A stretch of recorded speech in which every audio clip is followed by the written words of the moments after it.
Good afternoon. My name is Gunnar Sons, an associate professor at Geomatics Engineering programs in the Lasong Engineering School of Engineering at York University. So I'm very happy and pleasure to welcome you here today on behalf of the Geomatics Engineering program at York University. So we are delighted to have you participate and share in our third GeoTalks virtual seminar series. Thanks you for joining this meeting today. Many of you have remotely attended from different places to seminar series, especially during this very challenging pandemic period. It means a lot to us.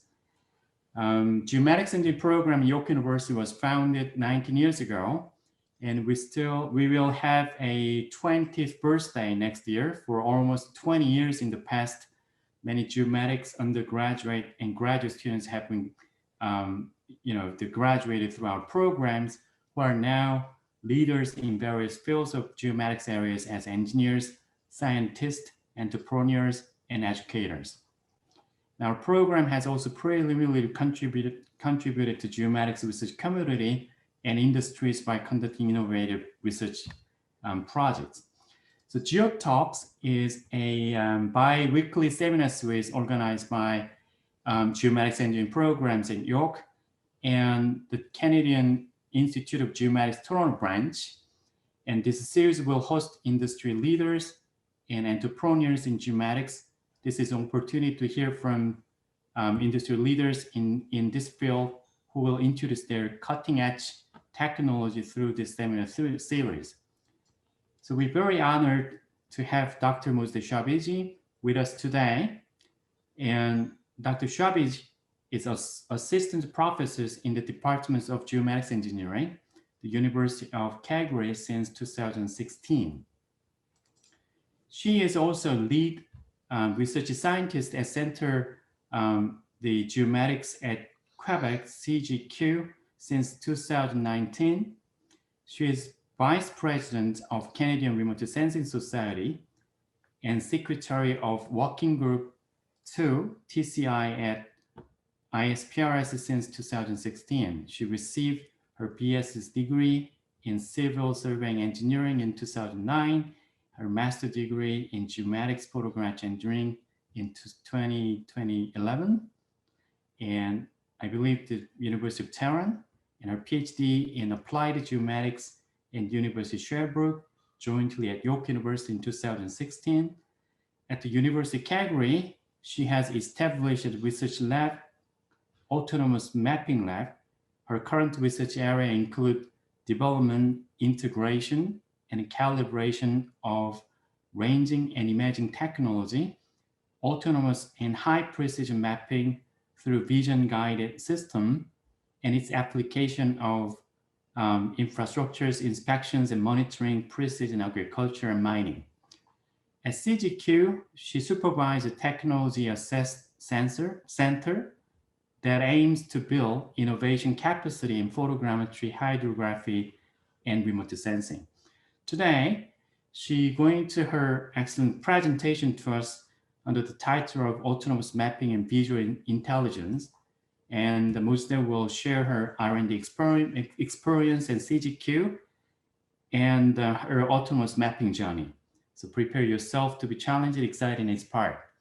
Yes, hello everyone, and thank you, Dr. Son, for the introduction and for inviting me actually to give a talk in GeoTalk series. So just to make sure everybody hear me well and they can see the screen as well. Very good. Perfect. You cannot see my notes though, do you? I have a little bit of cheating notes too. So as Dr. Son mentioned, I'm or I used to be, it's a little bit complicated, we'll get to it, supervisor of Autonomous Mapping Lab at University of Calgary. And I'm also leading a Technology Access Center at Centre Géomatique de Québec, Center of Geomatics of Quebec, which is specialized in photogrammetry, hydrography, and satellite remote sensing. So I just, for short, I wrote photogrammetry here, but it's a little bit vaster.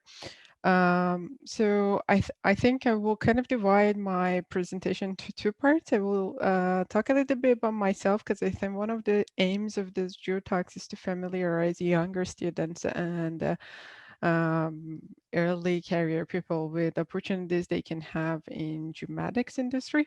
And that's why I like to talk about how I got into geomatics industry. And then I will talk about my research. But before getting there, I just want to mention that this is not my personal research. So a lot of people are involved, all of my lab team members, my colleagues at Centre Geomatique de Québec, our collaborators, our partners, they are all involved in this work. So I don't get personal credit for any of this, and I don't want to do that either. So a little bit about me. Well, I'm raised and born in Iran, starting by the east part of the universe, let's say. And then I graduated from my bachelor degree in civil engineering, actually, 2009. But civil engineering was quite a title for the program because the reason I chose civil engineering was that I'm kind of born into a family of civil engineers. So my father is was a senior practitioner, and one of my bigger sisters has a PhD in civil engineering. So I was like, I have to become a civil engineer too. But the trick was that when I got to the program, I understood that it's actually civil engineering with the major in geomatics, and they should have actually reversed it. That was a geomatics engineering program with a minor in civil. So after the first couple of weeks, I decided to change program. And then they told me that because the program is completely out of the university, I have to spend at least 2 semesters and show that my GPA is over half of the median GPA of the host university where I want to go. So I stayed 2 semesters, and that's when I started falling in love with the geomatics. So I decided to stay in geomatics program, and I entered in master's program as well. I did a specialization in photogrammetry engineering during my master's. And just to let you know, from now on, you will notice that I've been a person who's been working almost 12 hours a day since 2009, all the time. So I had a full-time job during my master's degree as a survey engineer. And it wasn't very fun. I didn't like the job. And then as soon as my master's was finished, I was like, I want to stay into research. So I decided to immigrate to Canada and start my PhD at University of Sherbrooke, where I had a great chance and luck of being co-supervised by Dr. Son actually at York University. So until 2016 that I finished my PhD, and during that time I was also working part-time for the CGQ. So that's how I know my current employer. Again, you can notice that to do all of these things together, you do have to work more than 12 hours a day, but that was fun. And when you love your field, it doesn't matter. So in 2016, I almost started a postdoc position. I got a fellowship. I got awarded a very good fellowship. But then I also had the luck of being hired by University of Calgary. So I joined the University of Calgary in 2016 as a tenure track assistant professor. I established autonomous mapping lab there, where I had the chance to train over 25 HQP highly qualified personnel, including a lot of master, PhD students, and PDFs, postdoctoral fellows. Let's say that in 2019, I kind of was overwhelmed with my job at university, not because it was hard or I had to work harder than any time before that, but I really needed a different type of challenge in life. So I decided to take a break from university, and that's when I joined my previous let's say, a former employer, Centre Geomatique de Québec, which is kind of located pretty much north. So right now I'm about 250 kilometers north of Quebec City, for those of you who may know Quebec a little bit. Very cold winters, but fun. I would maybe explain a little bit about Centre Geomatique de Québec and what we do here. So Uh, it's a little bit complicated. So whenever I want to explain what CGQ is to people, I have to start by saying that we are a non-for-profit organization. We are a research center associated with a college, which is called Cégep de Chicoutimi. And we have a status given to us by the Ministry of Innovation and Education in Quebec, which is called a Collegial Center for Technology Transfer, or a CCTT, which basically makes us a very unique type of research center associated with college. And at the same time, we have another status, which is a Canadian Tech Access Center. So this is awarded to us by NSERC. For those of you who know, it's like our National Council for Science and Engineering. And then this center is specialized in photogrammetry, computer vision, hydrography, and satellite remote sensing. And I'm kind of the lead scientist of the center. Well, actually, from today, I kind of got change of title. I'm an applied science manager right now, but it's pretty much the same thing. I kind of supervise the scientific activities of this center. So our main mission in Center of Geomatics of Quebec is basically facilitating geospatial innovations in enterprises and organizations, so both the private and the public sector, through applied research and development, and sometimes personalized training and occasional technical assistance or technical support as well. But we can say that applied R&D is our main sector of activity. So let's go back to the term autonomous mapping, which has been the topic of my research for quite a long time right now. So what it takes is basically, first of all, sensing or perception of the environment. So you cannot map anything if you cannot sense it, if you cannot understand it. But when it comes to autonomy, then you need more intelligent and more smart ways of interacting with the environment. And of course, if you want to map your whole environment, then you have to be able to move around in that environment. And that's when platforms come to mind. So we have sensors who will facilitate perception and sensing. And then we have platforms who will facilitate moving the sensors around. And the platforms can be really anything. You're starting by your hand, a handheld camera, as a still a system of mapping. It can be on a car, like a mobile mapping system, like the easiest example would be the Google Street Car. Flying vehicles, whether they are manned or unmanned, like drones. So ships, ground or water surface robots, other types of platforms. So this is what I would usually call it the sensor paradise. So I'm very much fan of sensors. And if you look at the funds I've received, many of that fund has been really spent on buying different types of sensors and testing them, because that's where all the starts. Like if you cannot sense and perceive your environment, then all the other things are useless. So we work with different types of sensors. At CGQ, we are lucky really to have one of the most unique equipment labs in the world, I would say, and probably definitely in Canada. Different types of cameras, from metric cameras to normal cameras, industrial cameras, thermal cameras, multispectral cameras, hyperspectral, push broom cameras, frame cameras, spectroradiometers, different types of GNSS receivers of different grades, different types of inertial navigation sensors of different grades, from a couple of $100, actually from a couple of dollars to a few ten thousands of dollars. In price, we have laser scanners, airborne, terrestrial, mobile.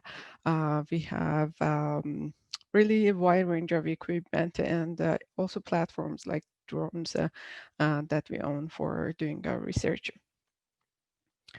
We are, I would say that we probably recognize sensor integration as one of our fields of expertise too. So here we can see at the left, the white system is a combination of 8 cameras actually. And then the right one is a combination of a laser scanner and a camera. So this kind of integrated sensors are part of our expertise too. And then, of course, for data collection, we say we need platforms. We work on different platforms, as I mentioned, on drones and even manned aircraft and helicopters. As you can notice, the people in the helicopter, they already have their masks. That means the photo is pretty much fresh as of last week. So I can't explain what is inside the pod that is attached to the helicopter, but let's say there are several cameras and laser scanners and GNSS antennas and then inertial sensors that are used for environmental mapping. Of course, with that comes the responsibility of sensor calibration and platform calibration that is basically meant to increase the quality or to at least assure the quality of the sensors we are working with. And then when we're integrating sensors, also finding the geometric relations between the sensors is one of the jobs of the calibration. And I think we are quite expert in that one too.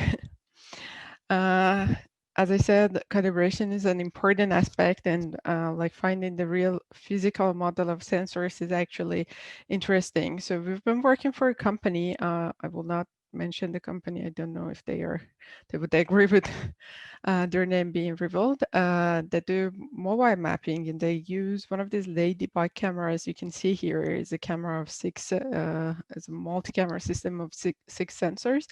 So the manufacturer cleverly announces this sensors as just wide-angle cameras, and then their calibration parameters, they correspond to a wide-angle camera, pretty much like a GoPro, for example. So if you look at the image, it sounds so, but then the company never achieved really good results from their mobile mapping systems. Like when they use this camera to give color to their point clouds, they would see a lot of errors and a lot of distortions. And then we did this test and we found out that actually this camera is obviously a fisheye camera and it's not just a wide angle camera. But of course, there are less and less software compared to central perspective or just wide angle cameras that can process fisheye cameras. So the manufacturers usually tend to not mention that they are fisheye. So all of these sensors, one of their main functionalities is to help us produce 3D models of environment that are the beginning of the story. So once you start having visual and three-dimensional perception of the environment, that's where things start to be excited. So now you can do more analysis, you can extract a lot of different information, you can position yourself and so on using that data. So I know that probably most of you are aware there are a lot of commercial software nowadays that take images and then produce 3D models out of them. And there are a lot of open source ones as well. Our role here is not really to recreate the chain of the process, but basically adding components that can respond to the needs of our clients and collaborators and partners is, for example, speeding up something so that it can be real time, at least a portion of the process can be real time. Removing problems like intense shadows that would cause problem for the client to analyze the data or do visual interpretation the way they wanted to do, or even to some of our algorithms to do that. And of course, this 3D perception, one of its magic use cases is to navigate. So we can use this basically to allow our platforms to find their way and to navigate. And this is what probably you've heard of. It's called the SLAM, it's simultaneous localization and mapping. So it's basically you map in 3D so that you can localize yourself within that map. And then once you localize yourself, you can improve the map and go ahead in a loop like that. So this is another type of perception. This time it's based on range. So it's pretty much like the concept of the GPS satellite. So they would send signals to you, and then you would know where you are by basically getting signals from at least 4 satellites. So based on the same concept, in a collaboration with York University, we've used UWB sensors to locate the drone specifically indoors, or for example in the street cannons when GNSS signals will be disrupted. And then we use these kinds of tools to be able to explore our environment and to give crazy commands to drones. Here in the right-hand side that video, we've trained this small drone, which the only thing it has is basically just a camera, and it uses a simple monocular SLAM algorithm to navigate itself. So we've just trained it to recognize tripod, and whenever it sees a tripod, it tries to model it in 3D, and it understands that for modeling it, it has to move around it to do that. And then you can add a lot of cool stuff to these drones, and there are already many of them are commercially available, like adding AR and VR to it to add more human interactions.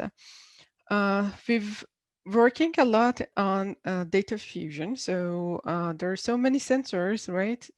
And why not the data that comes out of these sensors to be fused together so that we can solve more complex problems. So for example, for mapping with the LiDAR, airborne LiDAR, you really need a high quality GNSS inertial navigation system. We would call it a GNSS aided INS. So what we've been doing is actually removing the need for a survey grade or a high quality GNSS aided INS and then replace it just by camera. So that would have been vision aided or camera aided INS.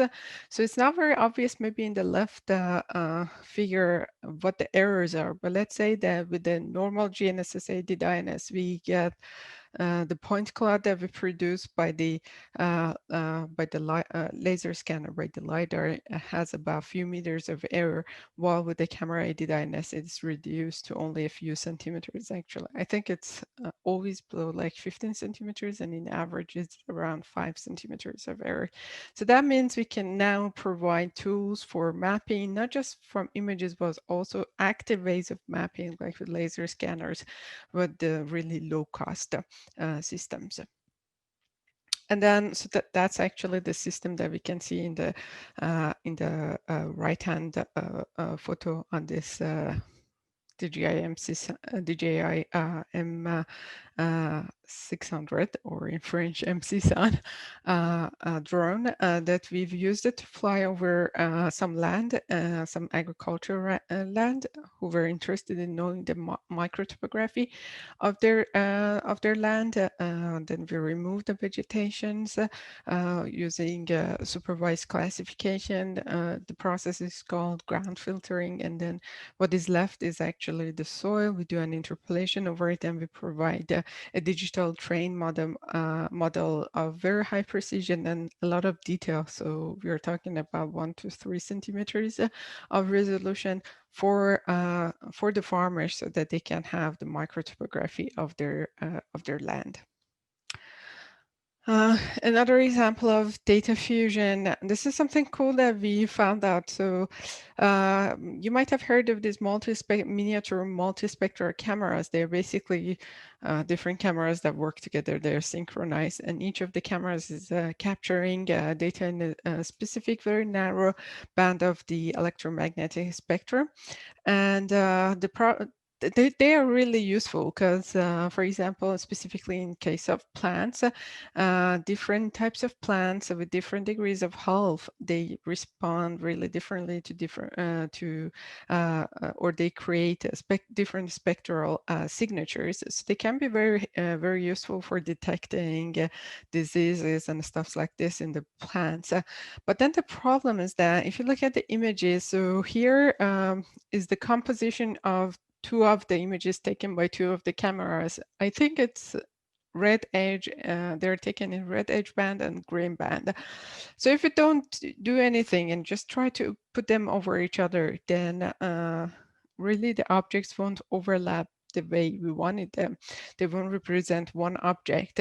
So I don't know, those of you are familiar with deep learning techniques, when looking at this side of the image, like these layers of data, it's pretty much like layers that would like to enter into a deep learning algorithm, right?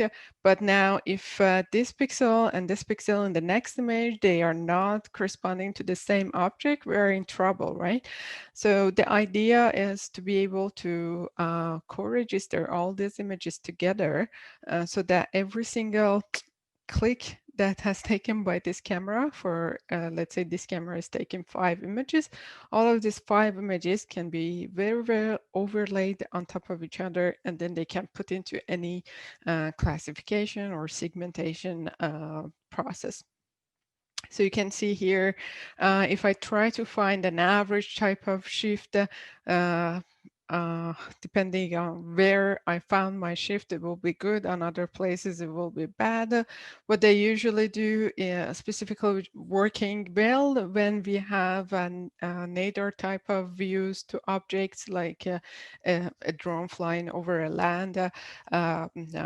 It's a homography-based composite image generation, which works well for certain ranges, but then at different ranges or at different depths, it's not going to work. Like you can see here, it works well for overlaying these 2 targets on each other, but those trees are not. And then we developed another technique that actually can overlay the whole image without any errors left, regardless of the point of the view, whether it's nadir, whether it's a highly perspective and oblique image, doesn't make a difference. So now these images that are now composite images or very well overlaid and co-registered images, now they can go into processes like deep learning, where we can do disease detection, where we can do plant counting. Here is a project we have with the University of Moncton and one of our partners, Deschamps, where we are actually trying to count the plants automatically from multispectral imagery.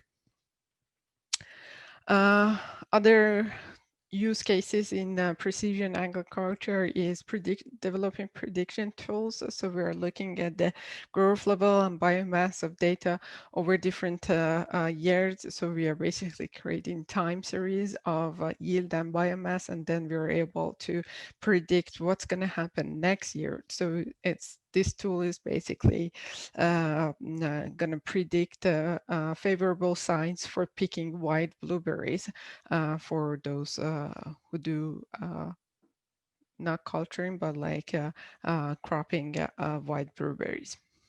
So other use cases in civil engineering. So I think both in my research program at UFC and also at Centre Géomatique du Québec, we are very much interested in the civil engineering sector because imaging and ranging has an enormous amount of applications. So this is a project we've done a while ago with York University and a company called Toronto-based company called Industrial Skyworks, interested in monitoring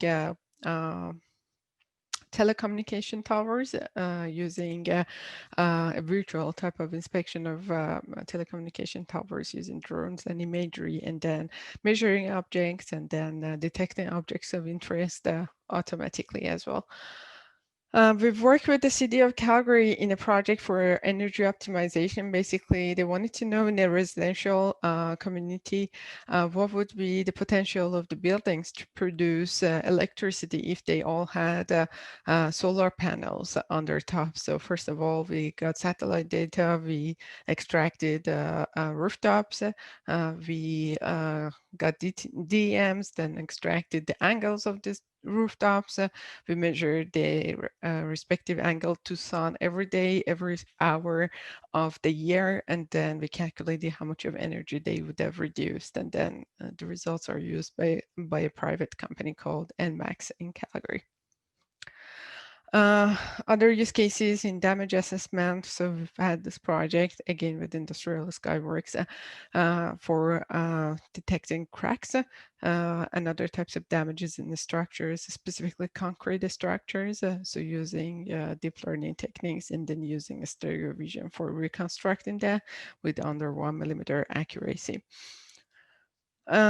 Other project with civil engineering, again, the civil engineers in University of Calgary interested in monitoring vibration. So one of the most common ways of monitoring vibration in civil structures like bridges is installing either laser transducers or accelerometers within the structure, and then that will record the vibration and send it over to a center that processes it. The other way that we propose is just installing cameras in either static places, or if they are moving, then we have to also have a very precise knowledge of their movement and their vibrations themselves, and then measure the vibration. And actually our results showed very, very similar accuracy of vibration measurement. So these are like the vision, and the vision intelligence can really replace a lot of different sensors for a lot of different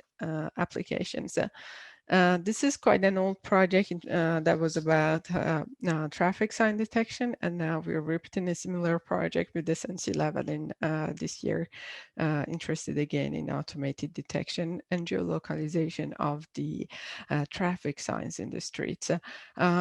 Aligned with the same theme of road inventory and intelligent transport systems, we've been working. This is again project for, with the City of Calgary has established this new roundabouts, and they wanted to understand how the cars are actually behaving around the roundabout right now. So we've been able to target cars and then track them over time, and then measure their position and their speed over time, and being able to report that to the city. In CGQ, we do a lot of environmental studies. As I said, we own a lot of multi and hyperspectral cameras. For example, we've been using them for microalgae classification. So there are types of algae that are actually, they have actually commercial value. So if you can detect them remotely, then that translates to money basically. We had projects with micro drone for wildlife management. So in urban parks, they're interested in knowing the distribution and the number of, let's say, different animals like white-tailed deers that we've been working on.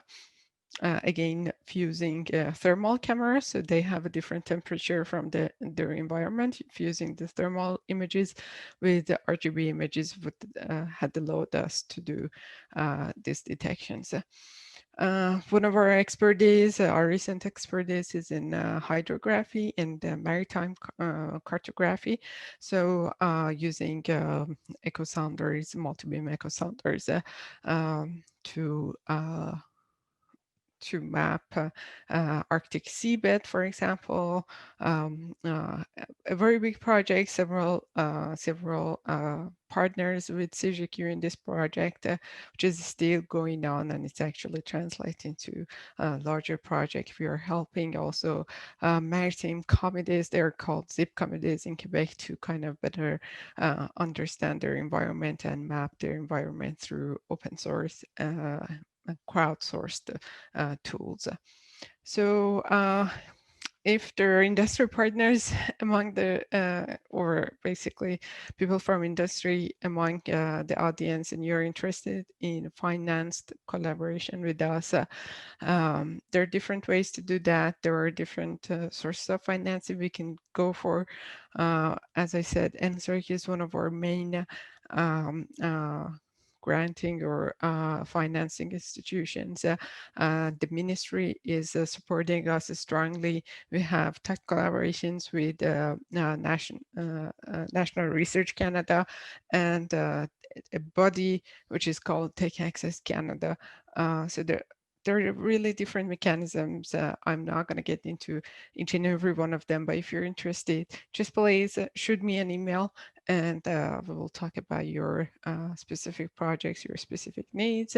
If you're a student, if you're interested in knowing about our research, or if you have doubts whether you have to enter the geomatics field or not, same thing, just contact me and I would be more than happy to talk with you or be your mentor. Thank you. Thanks, Mozhdeh. It's an excellent presentation. Thank you so much, Mozhdeh. My pleasure.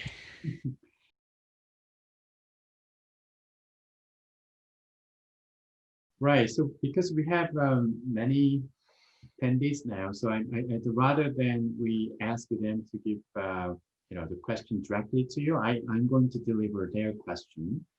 So if you have any question to Mozhdeh, and please write down your question in the chat box, and I'm going to deliver your questions on behalf of you.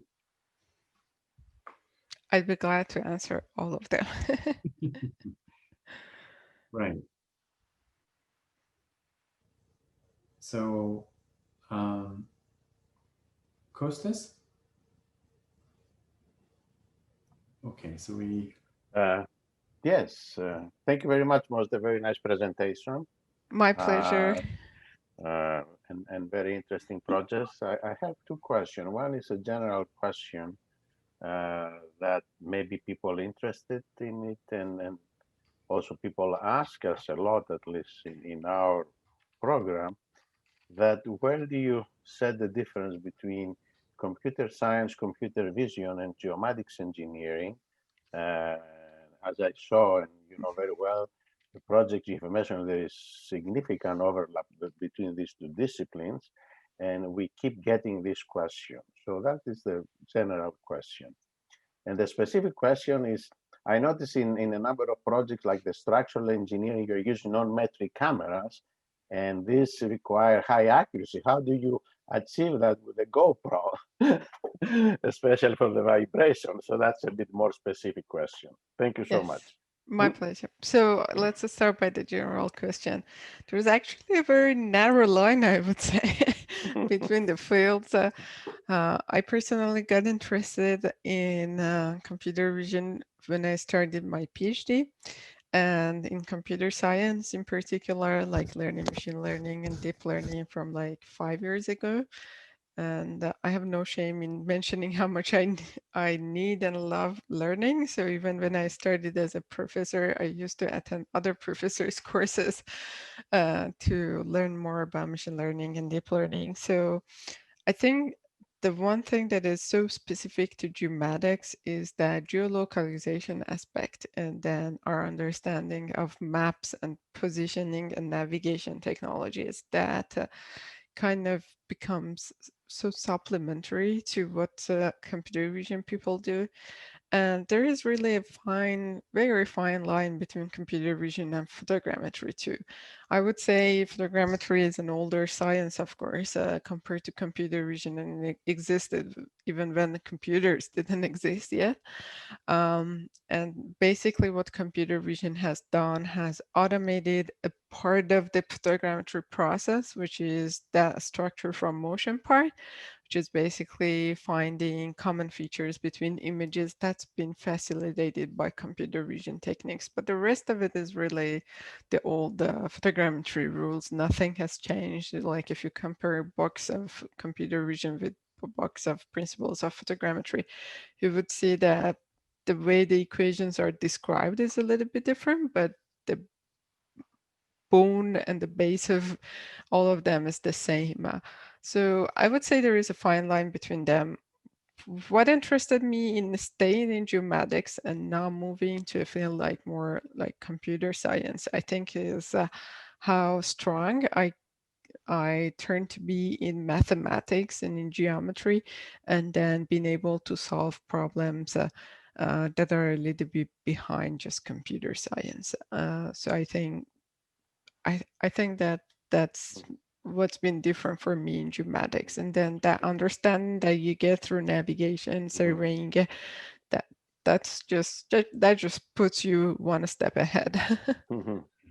So if I may, may I can follow with a question on that. So would you recommend that in our curriculum, in geomatics engineering curriculum, start introducing more of the computer vision courses, as we have seen here, this type of application, especially when we deal with,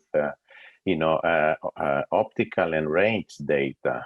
So I think you see a kind of a transformation in our curriculum Yeah, of well, our traditional programs. I think it must be. I personally teach a fourth-year photogrammetry course at university, and I turned it mostly to a computer vision course because they learned all the basics of photogrammetry, and their math base is so strong right now that they just need to understand how the computer vision part works. So all the equations I describe, and I make the relation. So they've already seen certain equations in their basic photogrammetry course, and then I describe the new equations that they're going to see in any computer vision book or computer vision related paper.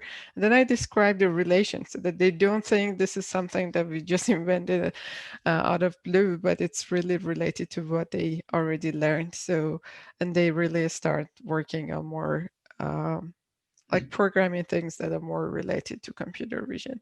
So I think it's very important that we make this, it's just a trend, right? So in any discipline it happens. It's not just in geomatics, but it's important to just follow that trend so that our students also stay more relevant to the industry and to the current use cases.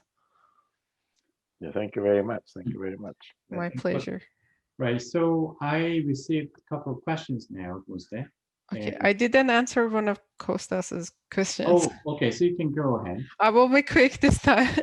So I think what happens is really we've done rigorous calibrations on those cameras, and they are not stable. So we regularly recalibrate them for these purposes. But we still got the results we got were very close to what the laser transducers for deformation and the accelerometers for vibration resulted. So I think the calibration should have worked at some point to yield the result. Great. Thank you so much. I guess the power of analytics versus lower accuracy systems, I guess. Yes. Thank you so much. Thank you. Okay, thanks.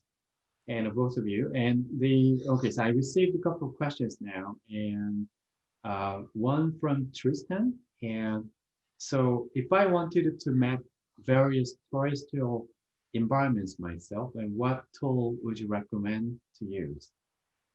I think it depends what kind of density of mapping and what kind of accuracy of mapping you wanted to get. So you can start by something simple, taking images, and then from images reconstruct the terrestrial environment in 3D, or using laser scanners, or even something simpler. You can use what is called depth cameras or range cameras or time of flight cameras. They have different names.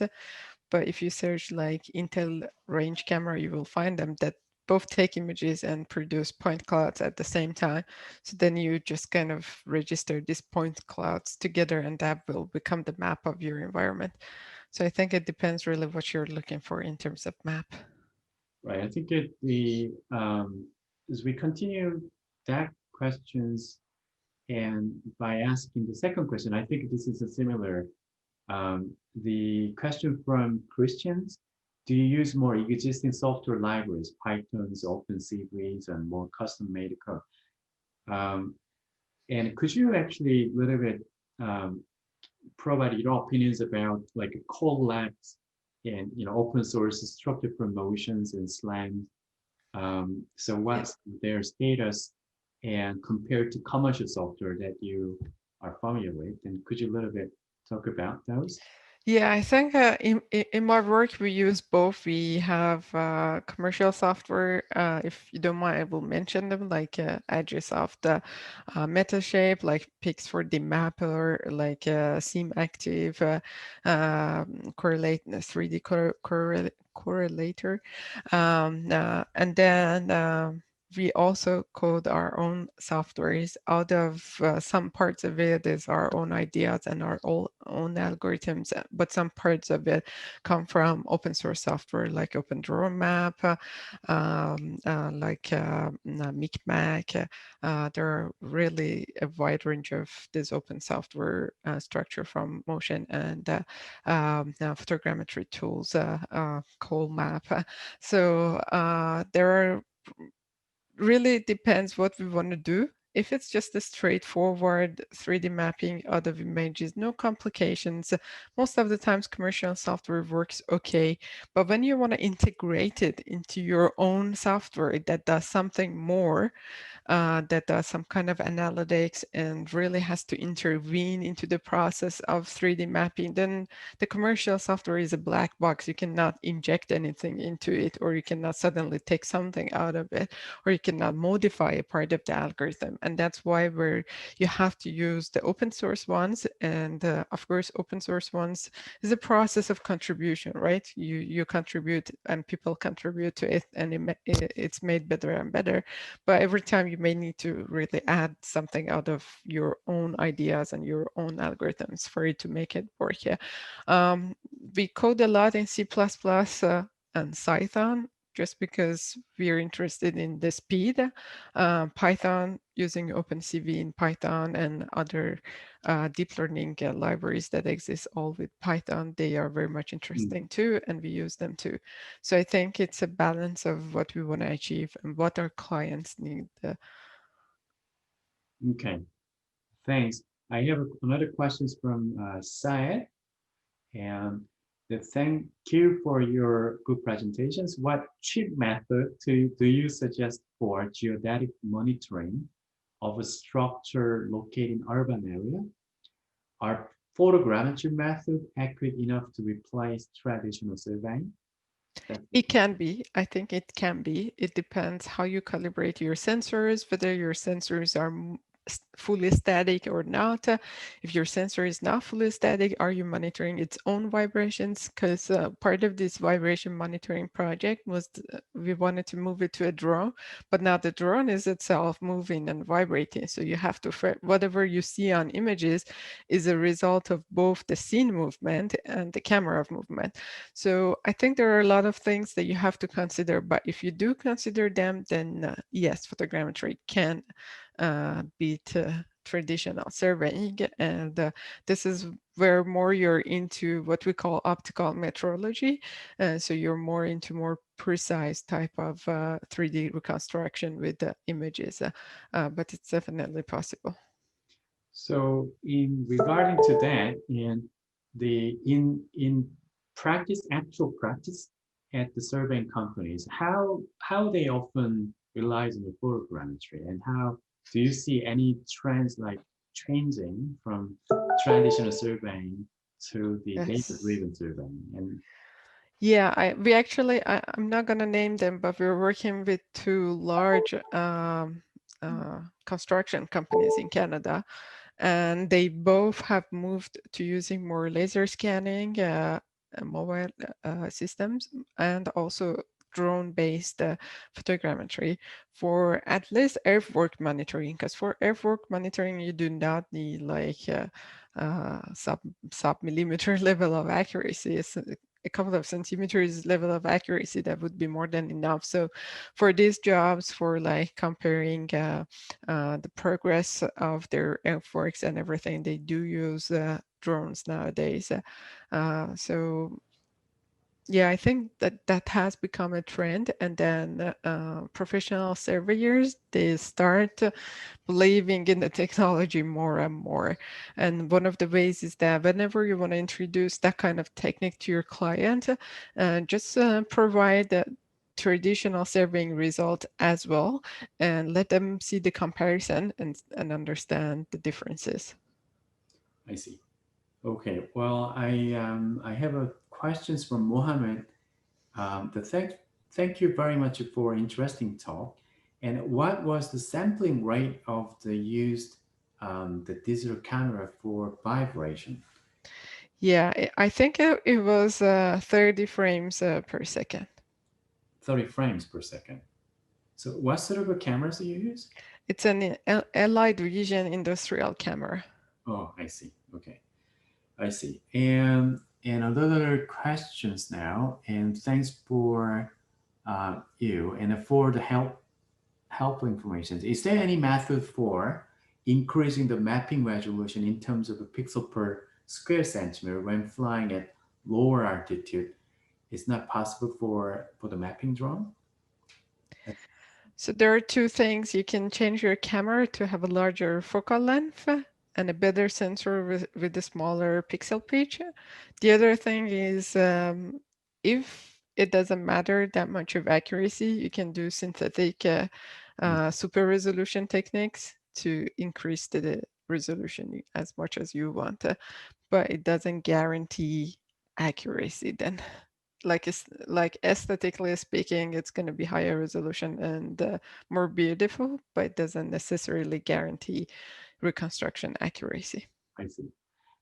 And also, I am curious about to know your opinions about we now the seeing a lot of great stuff and particularly data driven and pose estimations, right? So so how do you see the future of this structured forms and slants? Do you think it's completely replaced with just the data driven memorizations or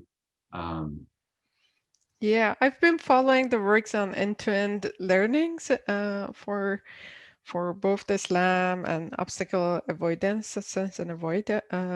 It's interesting, but it's a learning technique, so it depends how much they can see and how much to uncertainties and to new conditions they can be robust. So I think eventually, yes, I think all of these analytical methods will be replaceable by end-to-end learnings, but it's just a matter of time and providing enough training data. like you mean the 3D geometries also will be? I think so, yeah. I was reading one of these papers published in the last CVPR calibration, end-to-end learning for calibration, which actually resulted in the exact same results as analytical calibration. So Right. I don't see why the 3D reconstruction Okay. couldn't be turned into end-to-end learning. So we have people, the audiences from not from the university students and other maybe the governments and industry as well. And could you a little bit more explain about if anyone is interested to collaborate with CGQ, right? Yes. And as a government, as an industry, and how we can contact and a CGQ, so how we can start the collaborations. I think As an industry? as an industry or as a university, as a Yes. Well, we actively look for university collaborators. So we try to integrate university professors and masters and PhD students, postdoctoral flows into our projects. We have financing mechanisms to make sure they have fair and square salary for collaborating with us. I think currently we have 2 master students and 2 PDFs working with us, and we always look for more. So that's for universities. So if you have a project that you think CGQ can be helpful, please reach out. And if you don't have a project in mind right now, but you think that your fields of expertise are related to ours, and eventually you would be interested in working with us, also reach out, because almost every few weeks we have a new project coming in and we can think of you. Oh, there's a collaborator there we can think of. And then if your industry, usually industry comes with their own problem, and then we propose solutions to them, and we usually find good financing mechanisms so that the solution we want to offer them doesn't cost much to them. So keeping that in mind, please reach out. And then the other good thing about it's a little bit of advertisement, but I will use the occasion to do it. Like industries, when they invest cash to work with us, they automatically get a 40% refund through credit on tax. So basically everything imagine that everything that costs $1 to you, you get 40 cents of refund for it. So in collaborating with us and in giving us your problem to solve. And then we are a team of researchers. We are multiple PhDs, multiple masters, and multiple software engineers working at the same time. We are currently hiring an electrical technician to join our team to kind of expand our sensor integration capacity. So just reach out and tell us what is your problem. If you have the capacity, we will propose you a solution. If you like the solution, we will find a way also to finance it, so so that it doesn't cost too much to you. Yeah, so I continue to receive some questions from the audience, and be mindful of the time, but one of the questions from the Christians, and do geomatic specialists working with sensor integration, do they actually have to know about a lot of electronics and the hardware? Do you call on the electronic specialist? So I'm one of the people who is involved with the team of sensor integrations, and I have zero electronics background, but I'm supported by a software engineer who is also specialized in computer hardware.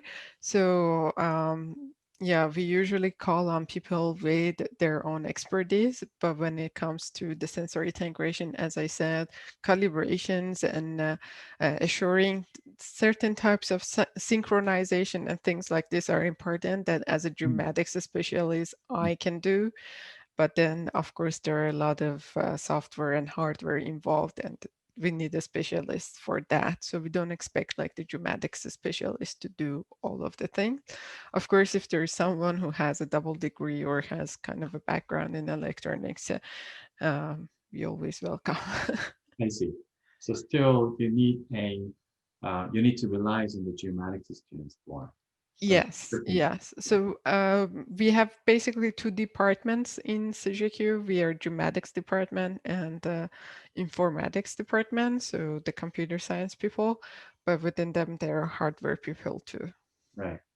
So if you don't mind, then I have one technical questions about the one person who I was say, and he's I'm curious to learn about the threshold parameters you apply for crop disease in precision agriculture.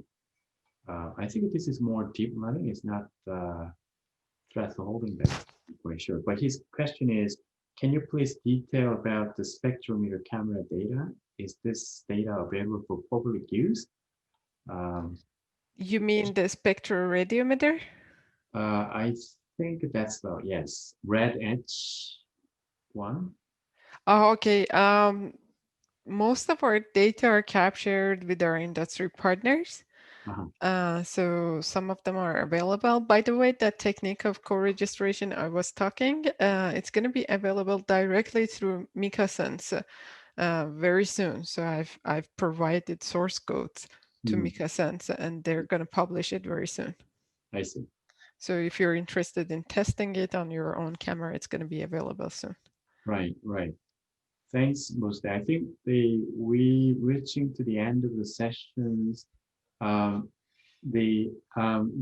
So very thanks for kindly agreeing to give a presentation today, and also you're agreeing to share these videos to the public, right? So and also thank you very much for people who attend these sessions, and these sessions will be available and week after in our YouTube channel, and you can access and with which, and you can get some information about the Mozhdeh's contact, so you personally can contact her if you have a further question. And right, so this is the end of sessions. Thank you very much, Mozhdeh. Thank you. Yeah. It was such a pleasure to present, and thank you for inviting me. Right. Thanks everybody who attend these sessions. Right. Thank you. So yeah, thank you all the audience. Right. This is our last the virtual seminar for this term, and then we're going to start next year's in January 13th, and with the Trimble. So see you all the next year. Don't miss. I know the presenter from Trimble, so don't miss it. Thank you so much.